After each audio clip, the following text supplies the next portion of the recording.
નમસ્કાર મિત્રો દેશ અને દુનિયાના સુપરફાસ્ટ સમાચારમાં તમારું સ્વાગત છે। 55 લાખ રેશન કાર્ડ ધારકો શંકાસ્પદ।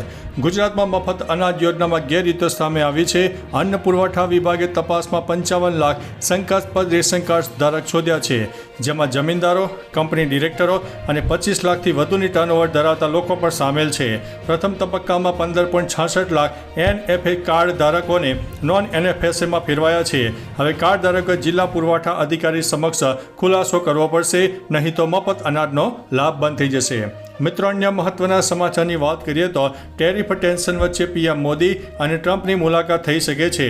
વડાપ્રધાન નરેન્દ્ર મોદી સપ્ટેમ્બરમાં યુનાઇટેડ નેશન જનરલ એસેમ્બલી માટે અમેરિકા જઈ શકે છે। આ દરમિયાન તેમની અને ડોનાલ્ડ ટ્રમ્પ વચ્ચે મુલાકાત થઈ શકે છે। આ બેઠકમાં તાજેતરમાં ઊભા થયેલા ટેરિફ વિવાદો અને વેપાર સંબંધિત મુદ્દાઓ પર ચર્ચા થઈ શકે છે। જો આ બેઠક થશે તો 7 મહિનામાં બંને નેતાઓ વચ્ચેની બીજી મુલાકાત હશે। ટ્રમ્પ તો ઈચ્છે જ છે કે પીએમ મોદી તેમને મળે।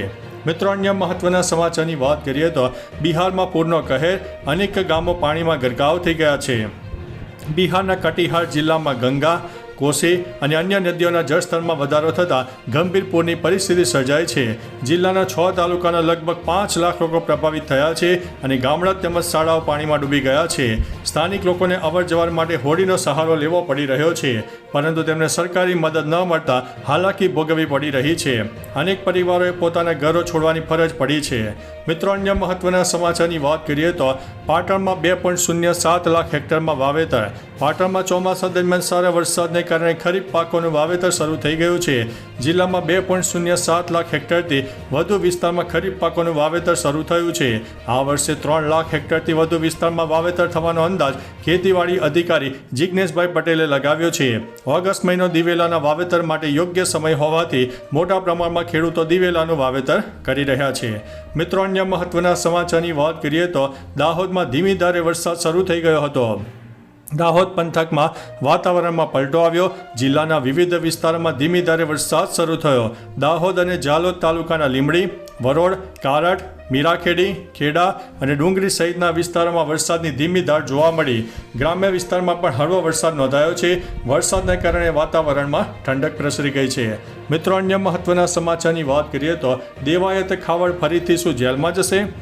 ગીર સોમનાથમાં દિવાયત ખવાડ વિરુદ્ધ હત્યાનો પ્રયાસ, લૂંટ અને ગેરકાયદેસર મંડળી રચવાના ગંભીર આરોપો સાથે ફરિયાદ નોંધાઈ છે। તાલાલા ખાતે ચિત્રાવડ ગામે તેમની ફોર્ચ્યુનર કાર અને કિયા કાર અથડાયા બાદ ધ્રુવરાજસિંહ ચૌહાણ ઉપર હુમલો થયો। હવામાં ગોળીબાર, સોનાની ચેન અને રોકડ લૂંટ તેમજ બંદૂક વડે ધમકીનો આરોપ છે। હુમલામાં ધ્રુવરાજસિંહને ગંભીર ઈજાઓ થઈ છે અને હોસ્પિટલમાં ખસેડવામાં આવ્યા છે। ફરિયાદમાં દિવાયત ખવાડ સહિત 15 શખ્સોના નામ આવ્યા છે। મિત્રો, અન્ય મહત્વના સમાચારની વાત કરીએ તો દેવાયત ખવડ પર લાગી છે આટલી કલમો। દેવાયત ખવડ વિરુદ્ધ ગીર સોમનાથમાં ફરિયાદ નોંધાઈ છે। દેવાયત ખવડ સહિત 15 શખ્સો સામે ફરિયાદ નોંધવામાં આવી છે।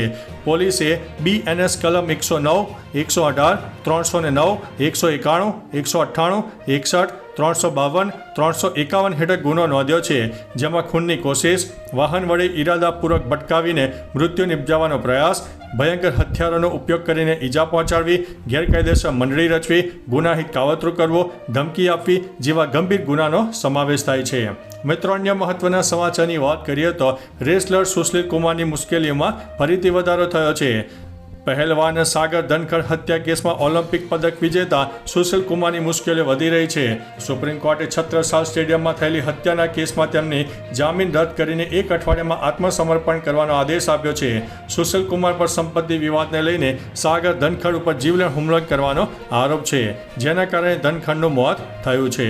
મિત્રો, અન્ય મહત્વના સમાચારની વાત કરીએ તો જન્માષ્ટમીમાં GSRTCની દોડાવશે 1200 એક્સ્ટ્રા બસો। જન્માષ્ટમીના તહેવારને ધ્યાનમાં રાખીને GSRTC દ્વારા એક મોટો નિર્ણય લેવામાં આવ્યો છે। મુસાફરોને કોઈ અગવડતા ન પડે તે માટે ખાસ કરીને સૌરાષ્ટ્રના મેળાઓ અને મુખ્ય શહેરો માટે 1200 વધારાની બસો દોડાવવામાં આવશે। તહેવારના કારણે એડવાન્સ બુકિંગનો ભારે ધસારો જોવા મળી રહ્યો છે, જેમાં છેલ્લા 48 કલાકમાં લગભગ 2 લાખ સીટોનું ઓનલાઈન બુકિંગ શરૂ થયું છે, જે STની લોકપ્રિયતા દર્શાવે છે। મિત્રો, અન્ય મહત્વના સમાચારની વાત કરીએ તો લિવિંગ સર્ટિફિકેટના વિવાદ મામલે પ્રફુલ્લ પાનસેરિયાની સ્પષ્ટતા. લિવિંગ સર્ટિફિકેટના વિવાદ મામલે શિક્ષણ રાજ્યમંત્રી પ્રફુલ્લ પાનસેરિયાએ સ્પષ્ટતા કરી છે કે રાજ્યમંત્રી પ્રફુલ્લ પાનસેરિયાએ એમ પણ જણાવ્યું છે કે કોઈ પણ શાળામાં શાળા છોડ્યાનું પ્રમાણપત્રનો ચાર્જ લેવામાં આવતો નથી. લિવિંગ સર્ટિફિકેટ માટે શાળા નાણાં માગે તો તાલુકા કે જિલ્લા કક્ષાએ લેખિત ફરિયાદ કરો. જિલ્લા શિક્ષણ અધિકારીએ લેખિત ફરિયાદ કરી શકો છો. મિત્રો, અન્ય મહત્વના સમાચારની વાત કરીએ તો ભુજથી મુંબઈ જતી એર ઇન્ડિયાની ફ્લાઇટ રદ, મુસાફરો રજડી પડ્યા. કચ્છના ભુજ એરપોર્ટથી મુંબઈ જતી એર ઇન્ડિયાની ફ્લાઇટમાં ટેકનિકલ ખામી સર્જાતા તેને રદ કરવામાં આવી છે. આ કારણે એરપોર્ટ ઉપર મોટી સંખ્યામાં મુસાફરો અટવાઈ પડ્યા અને હોબાળો મચાવ્યો. ઘણા મુસાફરોએ તાત્કાલિક મુંબઈ પહોંચવાનું હોવાથી ભારે હાલાકીનો સામનો કરવો પડ્યો છે. ગુજરાતમાં સતત બીજા દિવસે ફ્લાઇટ રદ થવાની આ ઘટનાએ અનેક સવાલો ઊભા કર્યા છે. મિત્રો, અન્ય મહત્વના સમાચારની વાત કરીએ તો સિપાહીને ગીત ગાવાનો શોખ મોંઘો પડ્યો. આગ્રાના સિપાહી અરુણ કુમાર શર્માને ગાયનના શોખને કારણે ઇન્સ્ટાગ્રામ ઉપર ફેક મ્યુઝિક ડિરેક્ટરે મિત્ર બનાવીને છેતર્યા. મોટા ગાયક સાથેની તસવીરો બતાવીને બોલિવૂડ ગાયક બનાવવાની લાલચ આપી અને મ્યુઝિક કંપનીમાં સિક્યુરિટી નામે 5.32 લાખ વસૂલ્યા. કામ ન મળતા રકમ પરત માગતા બ્લોક કરી દીધા. તપાસમાં બહાર આવ્યું કે આરોપીએ આવા અનેક લોકોને છેતર્યા છે. પીડિતના ફરિયાદના આધારે સાયબર પોલીસે કેસ દાખલ કરીને વધુ તપાસ હાથ ધરી છે. તો ચાલો મિત્રો, ફરીથી દેશ અને દુનિયાના સુપરફાસ્ટ સમાચાર લઈને મળતા રહીશું. ત્યાં સુધી અમને રજા આપશો. નમસ્તે.